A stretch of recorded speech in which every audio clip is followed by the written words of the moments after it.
চাওক যিটো দহটা ছিক্স শিডিউল কাউন্সিল আছে এই কাউন্সিল কিছুমান কাউন্সিল 1952 চনতে গঠন হোৱা কিছুমান কাউন্সিল পিছত গঠন হোৱা কিন্তু যিখিনি ক্ষমতা ছিক্স শিডিউলৰ দ্বাৰা তাত দিয়া আছে তাত কিছুমান ক্ষমতা নাই যিখিনি অত্যন্ত দৰকাৰ ইয়াৰ ভিতৰত এটা হ'ল ফাইনেন্সিয়েল পাৱাৰটো নাই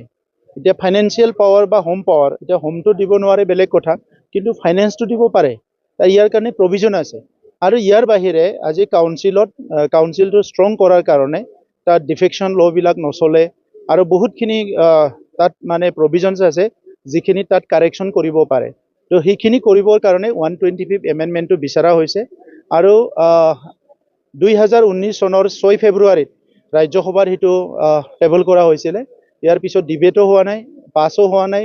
কেনচেলো হোৱা নাই চ' ৰাজ্যসভাত সেইটো আমি আহি থকা যিটো পাৰ্লামেণ্ট ছেশ্যন হ'ব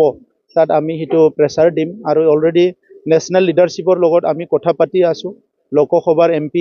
আৰু মই আৰু আমাৰ বিভিন্ন প্ৰজাতি দল আমি ইতিমধ্যে লগ কৰি আছোঁ আৰু আমি লোকসভাটো আমি চেষ্টা কৰিম ৰাজ্যসভা লোকসভা দুইটাতো যে বিলটো আহিব লাগে কাৰণ এটা চুক্তি কৰাৰ পিছত চুক্তি ৰূপায়ণ কৰাটো গভৰ্ণমেণ্টৰ দায়িত্ব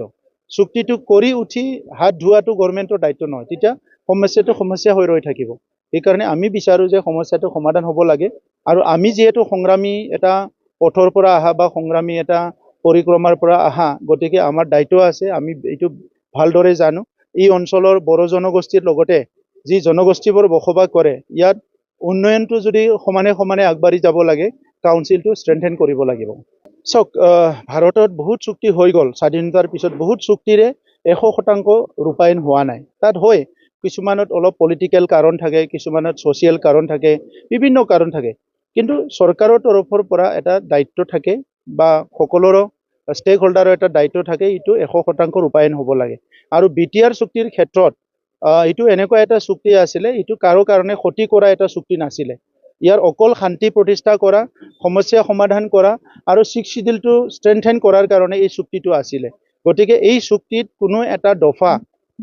ৰূপায়ণ কৰিব নোৱাৰা বুলি আমি ভাবা নাই এইটো ৰূপায়ণ কৰিব পাৰে সময় অলপ লৈছে গভৰ্ণমেণ্টে আমি আশা কৰিছোঁ যে যথা সময়ত এইটো 100% ৰূপায়ণ কৰিব আৰু কৰিব লাগিব চাকৰি ৰেগুলাৰ নহয় ৰেগুলাৰ চাকৰি দি গৈছোঁ আমি তাত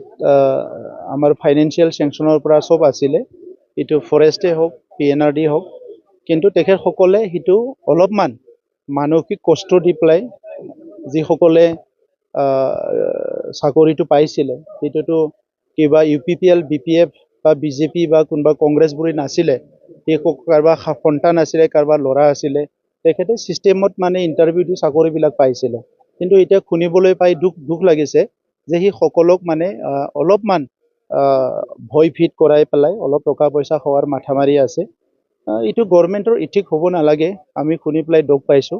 আৰু সেইটোৱে যদি হয় তেতিয়া আৰু UPPL আৰু BPFৰ যিটো ডিফাৰেঞ্চ এই কথাটো ৰাইজে খুব ভালকৈ গম পাব যে UPPLে যে ভালকৈ ছিষ্টেমেটিকেলি আমাক কোনো কণ্ট্ৰেকচুৱেল চাকৰি দিয়া নাছিলোঁ 99ক আমি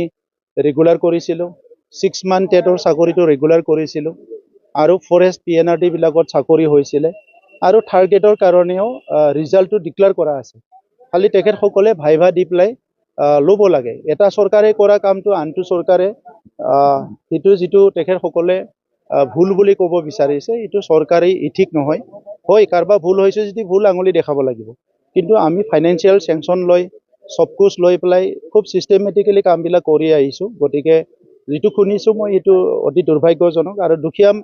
পৰিয়াল যিসকলে চাকৰি বাকৰি পাইছিলে সেইসকলক এতিয়া কোনোবাই যদি টকা পইচা বিচাৰি জোৰ জুলুম কৰে ইয়াতকৈ দুৰ্ভাগ্যজনক আৰু একো নাথাকিব এইটো আপোনালোকেহে ক'ব লাগিব মই এতিয়াই এইবিলাক কথা ক'ব বিচৰা নাই চৰকাৰ চলাই আছে তেখেতসকলে চলাই থাকক আৰু আপোনালোকে চতুৰ্থ স্তম্ভ হিচাপে কি ভাল হৈছে কি বেয়া হৈছে এইটো ৰাইজৰ ওপৰত দাঙি ধৰাটো মই আপোনালোকৰ কাম বুলি ভাবোঁ আমাৰো কাম বিৰোধী হিচাপে আমিও সময়মতে কৈ যাম